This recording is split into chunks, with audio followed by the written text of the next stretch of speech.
Deux destins liés, deux âmes opposées. Et une seule question qui déchaîne les passions depuis des années. Naruto ou Sasuke? Qui est le plus fort? Dans l'univers explosif de Naruto, les combats ne manquent pas. Mais cette rivalité-là dépasse tout. Ils ont grandi ensemble, combattu l'un contre l'autre, et parfois côte à côte. Mais aujourd'hui, on va trancher.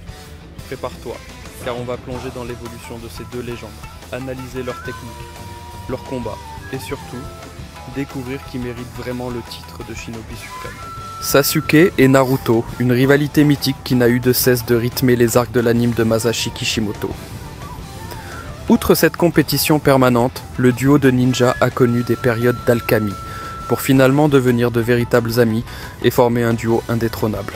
Si les deux shinobi ont beaucoup évolué au fil des épisodes et des aventures qu'ils endurent, il reste une question que de nombreux fans se posent et qui amène au débat. Qui, entre le Uchiwa et le 7e Hokage, est le plus fort? Les shonen sont le lieu privilégié pour l'exposition de combats épiques menés par des personnages dotés d'une détermination sans faille. Si ces affrontements sont l'occasion de montrer des moments d'animation spectaculaires et d'amener des arcs parfois tragiques, nécessaires au développement de l'anime, ils permettent aussi de confronter et de pouvoir mesurer la puissance des personnages. Le duo Sasuke et Naruto est introduit à travers une dynamique de rivalité. Mais qu'en est-il de la véritable force des deux personnages principaux de l'œuvre de Kishimoto? Qui d'entre eux deux surpasse vraiment l'autre? Aux prémices de Naruto, les deux ninjas piliers de l'anime n'ont pas forcément d'atomes crochus. Le jeune Uchiwa ne porte que peu d'attention à son camarade d'équipe et se montre très souvent pédant à son égard. Cette personnalité hautaine aura de quoi agacer Naruto. Au début de l'anime, le potentiel du jeune Uzumaki n'est pas forcément avéré et visible aux yeux de tous. Rejeté, mis de côté et seul, la plupart du monde ninja ne se rend pas compte de la puissance immense qui réside en Naruto. Cette rivalité établie entre les deux ninjas sera un moteur fondamental dans le déroulé de l'intrigue. Sasuke et Naruto n'auront de cesse de vouloir se dépasser personnellement pour surpasser l'autre, arrivant à une réelle exploration et à une maîtrise de technique en tout genre. Il est très clair que Sasuke, autant que Naruto, sont des ninjas d'exception.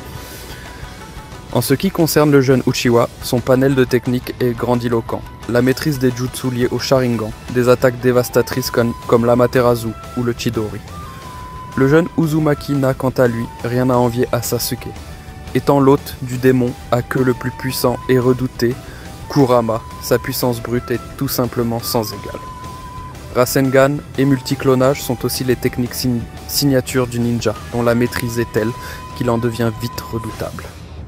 En termes de technique, il semblerait que les deux ninjas soient égaux. Cependant, au tout début de l'anime, une dispute qui a dérapé entre les deux shinobi a mené à l'illustration de leurs puissances respectives.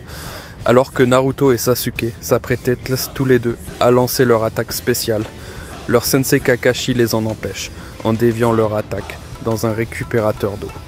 Et le verdict est très clair. L'attaque de Naruto a laissé une trace immense et béante, alors que celle de Sasuke est presque ridicule à côté. Ce combat serait-il annonciateur de la plus grande force de Naruto face à celle de Sasuke? Le combat qui confronte Naruto et Sasuke à la fin de Shippuden à la vallée de la faim est une des dernières fois où les deux shinobi auront l'occasion de mesurer leur puissance qui a atteint leur sommet respectif. Même si la force des deux ninjas est presque égale, il semblerait que Naruto devance Sasuke.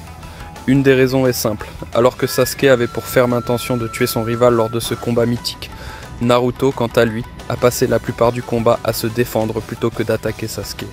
Il semblerait que le futur Hokage ait retenu ses coups pendant cet affrontement pour tenter de raisonner son ami plus que de fondamentalement l'attaquer.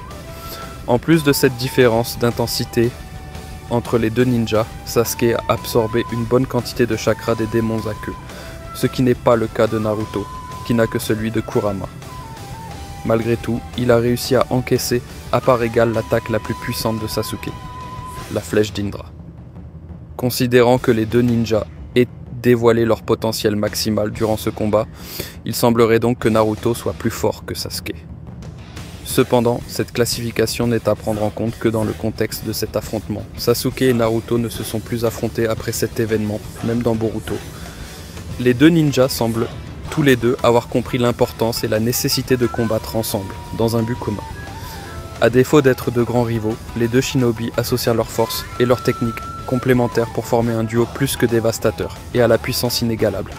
Et toi, tu en penses quoi, Naruto ou Sasuke, qui mérite vraiment le titre de ninja le plus fort? Dis-le moi en commentaire et défends ton favori avec passion.